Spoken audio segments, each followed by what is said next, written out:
Hola, buenos días. Este vídeo lleva el título Guárdalos del maligno o Guárdalos en tu nombre del maligno. Bien, vamos a reflexionar. Es muy difícil entrar en los arcanos, en los vericuetos de la mente de cualquier ser humano. En apariencia, si nos observamos unos a otros, nos parecemos físicamente. Tenemos el mismo formato básico, fisiológicamente. Pero si nos ponemos a profundizar sobre la vida personal e individual, ahí nos damos cuenta cuán diferentes somos unos de otros. Cada persona, cada mente es una especie de micromundo, de intrincadas ramificaciones dispares, complicadas y de difícil entendimiento o resolución a corto y largo plazo. Cada uno tiene su propia personalidad, su propia idiosincrasia, su propio carácter personal. Bueno, pues tal vez pensemos, creamos y actuemos a veces parecidamente, pero sentimientos y emociones, cada quien tiene las suyas propias. Podremos tal vez congeniar, converger, y si cada uno de nosotros pone el empeño necesario para poder ajustar nuestros deseos y realizaciones personales en beneficio común para ambos dos, en corto y largo plazo y largo alcance, podremos conseguir cosas juntos. Como dice el profeta Amós el profeta Amós, capítulo 3, versículo 3, andarán dos juntos o caminarán dos juntos si no llegan a un acuerdo. Hasta aquí todo lo dicho, pues me viene a la mente pues unos versículos de la Biblia en las epístolas de Juan. Primera de Juan, capítulo 2, versículo 9 al 11, y nos dice así el apóstol Juan: el que dice que está en la luz y aborrece a su hermano está todavía en tinieblas. El que ama a su hermano permanece en la luz y en él no hay tropiezo. Pero el que aborrece a su hermano está en tinieblas y anda en tinieblas y no sabe a dónde va, porque las tinieblas le han cegado los ojos. Con respecto al versículo 9, el que dice que está en la luz y aborrece a su hermano está todavía en tinieblas. Quien quiera tomar nota sobre este versículo 9, hay unos textos que aparejan este versículo y está en Primera de Corintios, capítulo 13, versículo 2, Segunda de Pedro 1, 9 y Primera de Juan 3, 14 y 15. Eso con respecto de apoyo al versículo 9. Con apoyo y respaldo al versículo 10, pues Primera de Juan 3, 14, y segunda de Pedro 1:10. Y en relación con el versículo 11, como apoyo, Juan 11:9, Juan 12:35 y primera de Juan 1:6 y primera de Juan 2:9. Recordemos dos cosas. Somos parecidos, pero no somos iguales. Hay, por tanto, que evitar los calificativos, los clasicistas y los fanatismos y sectarismos, porque hierro con hierro se agudizan las relaciones entre los seres humanos, imagen y semejanza de Dios, algo así como una diversidad vinculante. Desde que el mundo es mundo, hemos sido incapaces de mejorar en nuestras relaciones interpersonales, ni a corto y mucho menos a largo plazo. Por eso les vuelvo a repetir al profeta Amós, versículo 3, o sea, capítulo 3, versículo 3. ¿Andarán juntos por el camino si no se pusieren de acuerdo? Y Proverbios 17 dice: en todo tiempo ama el amigo y es como un hermano en tiempo de angustia. Y el capítulo 15 de Juan, versículo 13, el Señor Jesús Cristo le dice a sus apóstoles, en aquel momento eran sus discípulos: nadie tiene mayor amor que este, que uno ponga su vida por sus amigos. Por eso la oración de nuestro Señor Jesús siempre ha sido, es y será: Padre Santo, guárdalos del maligno. En síntesis, es protegernos como seres humanos pensantes del sistema opresivo y arbitrario de los poderes de este mundo, influenciados por el poder de Satanás, de los gobiernos y sus representantes sectarios, déspotas, aburguesados, fanáticos, dictatoriales, y de una hipócrita demagogia galopante y que es usurpadora de los derechos humanos y corruptos en materia, en el sentido de una doble y falsa moral o doble rasero, antiespiritual de la divina verdad expresada dentro de los parámetros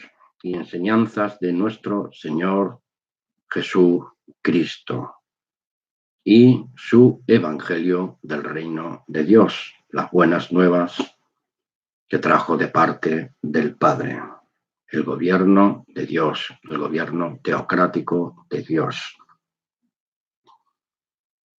¿Andarán juntos en el mismo camino si no estuvieran de acuerdo? El que me sigue no andará en tinieblas, dice Jesús. Aquel que anda en tinieblas no quiere venir a la luz porque sus obras son malas. Y la luz vino al mundo, la luz de la verdad prevalece sobre las tinieblas de los hombres perversos y corruptos de entendimiento. Les invito a que tomen nota del Evangelio de Juan, capítulo 3, versículos del 16 al 21, y el 16 dice: porque de tal manera amó Dios al mundo, que ha dado a su Hijo unigénito, para que todo aquel que en él cree, pues no se pierda, mas tenga vida eterna. Y el capítulo 6 de Juan, versículos del 63 al 69. ¿A dónde iremos, Señor, si tú tienes palabras de vida eterna? Lo dijo Pedro a Jesús, cuando Jesús preguntó, ¿también vosotros queréis dejarme? Cristo nuestro Señor intercede por nosotros. No quiere que ninguno de sus hermanos se pierda bajo el influjo y el poder de las tinieblas de este sistema maligno y generación perversa. El poder de las tinieblas de este sistema maligno y generación perversa. Repito, conste para nuestro alivio, hermanos en Jesucristo, conste para nuestro alivio y constante esperanza en Cristo, que como nuestro hermano mayor y primogénito de la nueva creación, Él sigue intercediendo frente y junto al Padre, por cada uno de sus hermanos menores, coherederos con Cristo de los bienes del reino de Dios y Padre. Lo que Cristo va a heredar, también lo heredamos nosotros, juntos con todos los redimidos por Cristo, y perdonados y limpiados por la sangre del Cordero de Dios que quita el pecado del mundo. Guárdalos, es la oración, en tu nombre del maligno, Padre.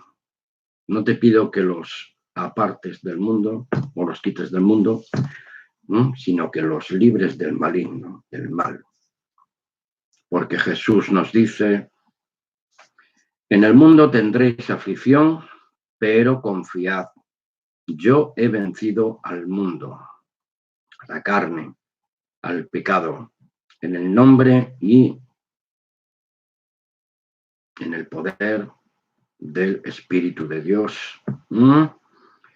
Cristo venció el poder de las tinieblas del sistema satánico. Juan 16:33. Estas cosas os he hablado para que en mí tengáis paz. En el mundo tendréis aflicción, pero confiad. Yo he vencido al mundo. Pero, claro, surge una pregunta. ¿Qué quiso decir Cristo con que yo he vencido al mundo? Cuando Cristo fue perseguido, Cristo fue acosado, Cristo fue denunciado, Cristo fue traicionado, Cristo fue apresado, azotado, escupido, vapuleado, burlado, injuriado, juzgado sin causa justa, sino injustamente, condenado, ajusticiado y asesinado. ¿Dónde caben aquí sus palabras? Yo he vencido al mundo. Alguno podría preguntarse, pero si a ti te hicieron todo eso, como nos dice Jesús, a los que quieren tomar su cruz cada día, bástale a cada día su propio mal. Si a mí me han perseguido, a vosotros también os perseguirán. Incluso hasta os matarán alguno de ustedes. Vencer al mundo es vencer a la carne de pecado, tener dominio de sí mismo, control mental, control moral y control espiritual. Por eso nos dice la carta a los Hebreos, capítulo 2, del 14 al 19. Así que por cuanto los hijos participaron de carne y sangre, Él también participó de lo mismo, nuestro Señor Jesús, Salvador,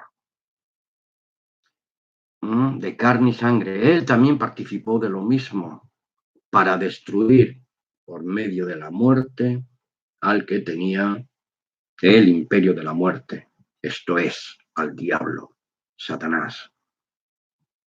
Y mediante esto, y librar a todos los que por el temor a la muerte estaban durante toda la vida sujetos, capítulo 2, del 15 al 17, que los discípulos de Jesús e hijos engendrados de Dios por su espíritu, palabra, por la palabra de Dios, somos engendrados en el poder de su espíritu. Primera de Juan 2, del 15 al 17, nos enseña: no améis al mundo ni las cosas que están en el mundo. Si alguno ama al mundo, el amor del Padre no está en él. Porque todo lo que hay en el mundo, los deseos de la carne, los deseos de los ojos y la vanagloria de la vida, no proceden del Padre, sino del mundo. Y el mundo pasa y sus deseos, pero el que hace la voluntad de Dios permanece para siempre. No amemos las tinieblas de este mundo. Y Romanos 12, 1 y 2 dice que discernamos la voluntad de Dios justa y perfecta. Porque ciertamente Cristo no socorrió a los ángeles, sino que socorrió a la descendencia de Abraham. Nosotros somos hijos de Dios, y juntamente con Abraham vamos a recibir las promesas que él recibió. Pero las promesas para nosotros, los discípulos de Jesús, no son herencia o promesas terrenas, que esas fueron prometidas al pueblo de Israel. Nuestras promesas son promesas espirituales. Alabado sea el Señor Dios Todopoderoso. Por lo cual debía ser en todo semejante, igual a sus hermanos, para venir Jesús a ser misericordioso y fiel sumo sacerdote en lo que a Dios se refiere, para expiar los pecados del pueblo, los tuyos y los míos. Pues en cuanto él mismo padeció siendo tentado, Cristo Jesús nuestro Señor es poderoso para socorrer a los que son tentados. Los que viven en el pecado y la maldad de este mundo no tienen por qué preocuparse, son hijos de Satanás, pero nosotros tenemos constantemente, como discípulos de Jesús, una lucha, una batalla, contra los poderes de este mundo, contra los poderes de Satanás, contra los poderes de la carne. Pero Jesús, en su Espíritu Santo, nos libra del maligno cada día, para no caer en tentación. Les recuerdo 1 Corintios 10, 13. No os ha sobrevenido ninguna tentación que no sea humana, pero fiel es Dios, que no os dejará ser tentado más allá de lo que podáis resistir o aguantar. Guárdalos en tu nombre del maligno. Nuestro Señor Jesús, Cristo, nos representa tanto ayer, hoy y por toda la eternidad delante del Padre como nuestro sumo sacerdote, nuestro Señor Salvador personal. Él fue el Cordero de Dios inmolado desde antes de la fundación del mundo. Estaba ya en la mente del Padre, desde antes de la fundación del mundo, para el perdón de nuestros pecados, nuestra reconciliación con Dios el Padre, de Cristo, y la concesión, la promesa, en su infinita misericordia, la esperanza de salvación eterna y el don de la vida eterna, por la obra expiatoria de nuestro Señor y Salvador, Jesús el Cristo. Buenos días y hasta una próxima ocasión. Muchas gracias.